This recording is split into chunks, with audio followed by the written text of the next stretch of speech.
Yeah. And they're all working for the interests of the super rich. They don't give a damn about the American people. Their interest is the interest of the super rich. No pictures. Go ahead, read what you got.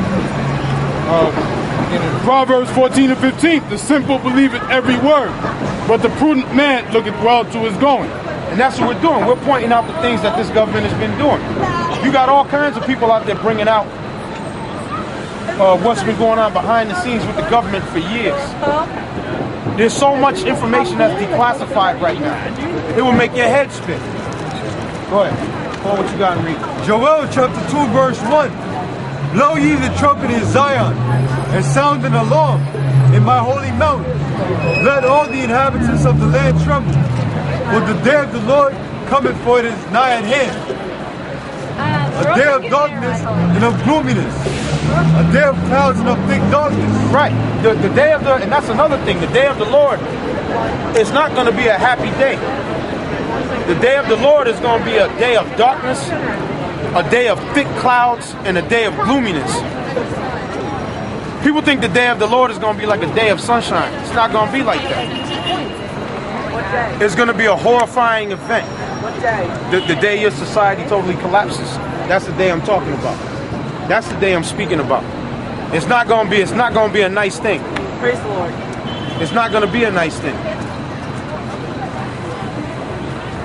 It's not going to be a beautiful thing for everybody. Because when the Lord comes back, he's coming back to reclaim his people. He's coming back to set up the kingdom. This kingdom is not going to coexist while the Lord's kingdom is functioning.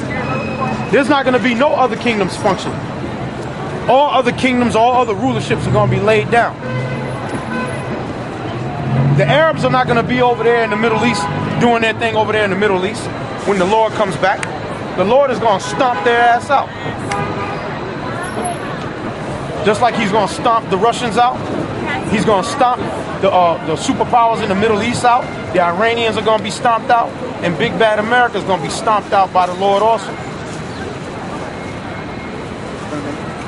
The kingdom of heaven, yeah, it's going to be heaven for the Lord and for the children of Israel. But for all the other nations, it's going to be hell for you. All you other nations, it's going to be hell for you. You're going to be in the kingdom because somebody got to build the kingdom. And damn sure ain't going to be us. We're not going to be the labor that's going to be opening roads, setting up aqueducts, planting gardens, planting vineyards. That's work for slaves to do. And we're going to have plenty of them. So the other nations, you're going to be there in the kingdom of heaven. But the capacity you're going to be in the kingdom is as a slave. Make no mistakes about that. Go ahead. A day of darkness and of gloominess, a day of clouds and of thick darkness, as the morning spread upon the mountains, a great people and a strong, there have not been ever like, neither shall be any more after it, even to the years of many generations. Right. Because the way that the Lord is going to take this place out is going to be spectacular. It's something that has never been seen before in the history of the earth. The way that the Lord is going to destroy this place. And he's coming in his glory. He's not coming as a man. He's coming back as an angelic power. He's not coming back as a physical man that you're going to put some handcuffs on him and throw him in the lockup. That's not going to happen. Like the scriptures say, the Lord is coming to send fire on the earth. The Lord said he's coming to bring fire on the earth. And then he goes on to say, what will I if it be already kindled? Add more fire to it. Go ahead. Let me finish that and then you come in. A fire devours before them, and behind them a flame burning. The land is as Garden of Eden before them, and behind them a desolate wilderness. Right. That's talking about them nuclear bombs. Why do you think all the adversaries of America, their main thing is creating nuclear bombs? And what does America want to do? They want to go over there and inspect their bombs. You know, the Chinese or North Korea? North Korea is always sending threats to the United States. North Korea is always testing out their nuclear bombs. Always.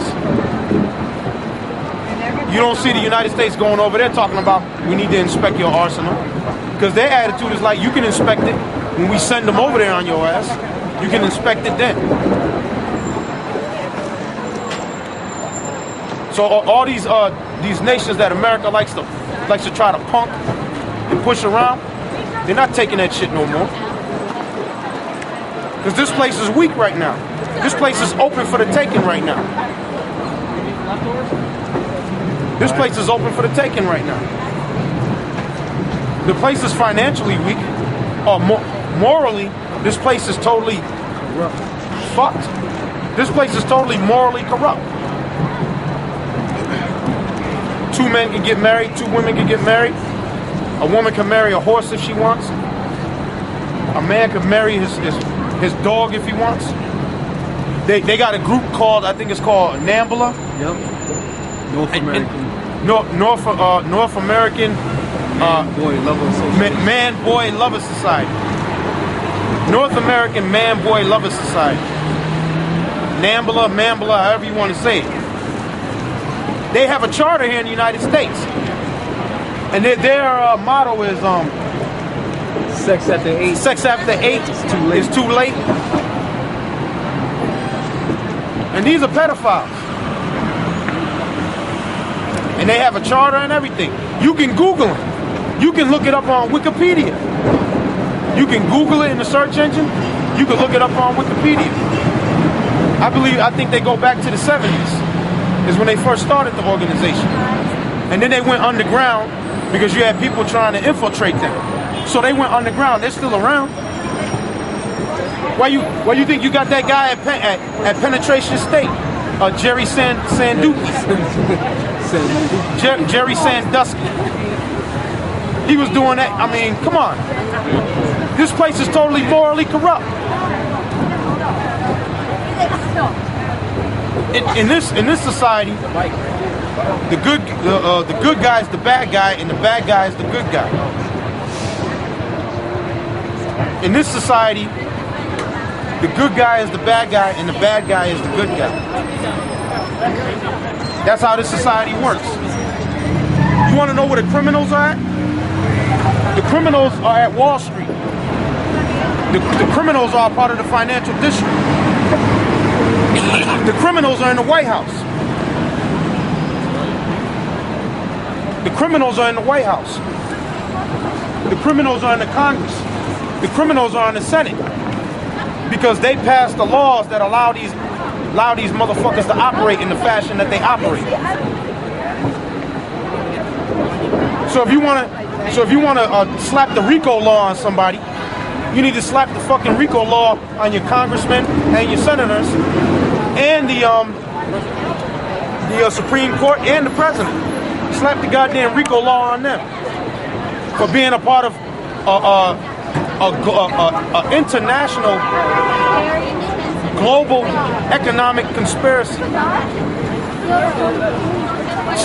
Snatch the RICO law up on their ass. Those are the criminals.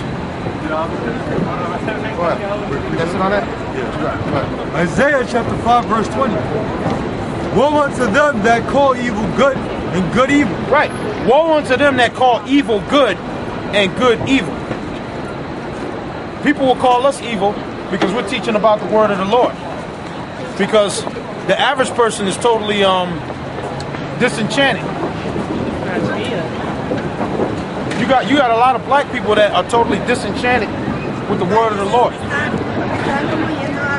Especially when they make it and they get a little slice of the pie. They make it up there in Hollywood. They start making a significant amount of money. They don't believe in the Lord no more. They start believing in those old ancient Canaanite deities.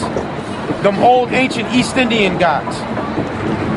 They get into Hinduism, they get into Mithraism, they get into Buddhism,